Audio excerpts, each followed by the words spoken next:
Bulan Ramadan adalah bulan beramal, bulan dilipat gandakannya pahala, sehingga kita harus bersemangat untuk menambah pundi-pundi amalan yang bisa menyampaikan kita kepada surga. Dan apabila seseorang ingin sukses ya di bulan ini, maka penting untuk melihat bagaimana generasi terdahulu, para salafus saleh, melewati bulan Ramadan mereka.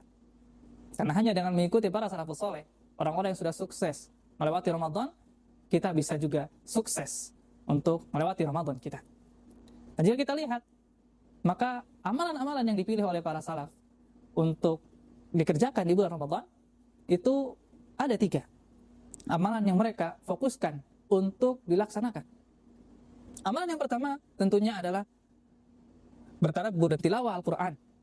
Sebagaimana Allah firman, "Syahrul Ramadhana unzila fihi Al-Quran." Karena Ramadan adalah waktu diturunkannya Al-Quran, maka para salaf memenuhi waktu-waktu mereka dengan tilawah Al-Quran. Sebagaimana Jibril alaihissalam turun setiap Ramadan untuk memurojaah hafalan Nabi tentang Al-Quran. Oleh karena itu para salaf pun mengikuti contoh ini dan memperlama interaksi mereka, tadabbur mereka terhadap Al-Quran. Dikatakan Ibnu Mas'ud radhiyallahu anhu, beliau menghafalkan Al-Quran setiap 3 malam.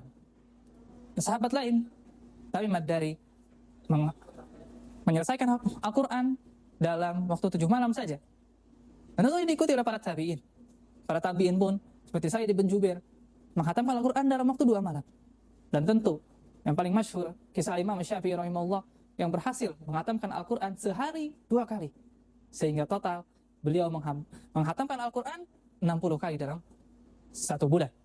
Namun ini juga tidak bertentangan dengan larangan Nabi SAW kepada sahabat Abdullah bin Amr bin Al-As untuk menghatamkan Al-Quran di bawah 7 hari. Kenapa?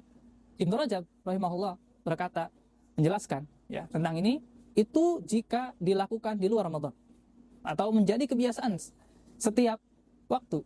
Namun jika dilaksanakan di bulan yang penuh berkah ini, di bulan Ramadan yang memang harusnya kita berinteraksi dengan Al-Quran, maka hal tersebut diperbolehkan, terutama bagi orang-orang yang sudah mampu mentadabburi, sudah faham dengan apa kandungan Al-Quran, maka mereka bisa memaksimalkan interaksinya. Amalan yang kedua yang bisa dipilih, yang dipilih oleh para salaf, itu adalah qiyamul lail. Kenapa? Karena Nabi SAW bersabda, "Man qama Ramadhana imanan wa ihtisaba, ghufira lahu ma taqaddama min dzambi." Karena siapa yang menghidupkan malam imanan wa ihtisaba, secara iman dan mengharapkan pahala dari Allah, maka akan diampuni dosa-dosanya. Dan para salaf terus ya menggenjot qiyamul lail mereka. Ya, dikatakan ya, Ubay bin Ka'ab dan Tamim ad-Dari disuruh oleh Umar radhiyallahu anhu untuk mengimami tarawih, dan mereka mengimami tarawih sampai mendekati fajar, menunjukkan semangat mereka dalam qiyamul lail. Ya, begitu juga Utsman bin Affan, beliau bahkan menghatamkan Al-Quran dalam 1 rakaat. Dan terus sampai full 1 Ramadan. Berbeda dengan sebagian kita yang mungkin kendor. Ya, kendor, makin kesana makin kendor. Padahal Nabi SAW bersabda dalam hadis lain, "Man qama lailatul qadri imanan wa ihtisaba, ghufira lahu ma taqaddama min dzambi." Barang siapa yang dia menghidupkan malam Lailatul Qadar, imanan wa ihtisaba, beriman dan juga mengharapkan pahala dari Allah, ghufira lahu ma taqaddama min dzambi, dia diampuni dosa-dosa sebelumnya. Menunjukkan para salaf dari awal sampai akhir, bahkan di 10 hari terakhir lebih gas lagi, lebih bersemangat lagi untuk berqiyam Ramadan. Sehingga ikuti ya, jangan kita di 10 hari terakhir sibuk ya memenuhi pusat perbelanjaan, bukan sibuk memenuhi masjid-masjid Allah Subhanahu wa taala. Amalan terakhir yang difokuskan oleh para salaf dahulu ketika di Ramadan adalah bersedekah. Kenapa?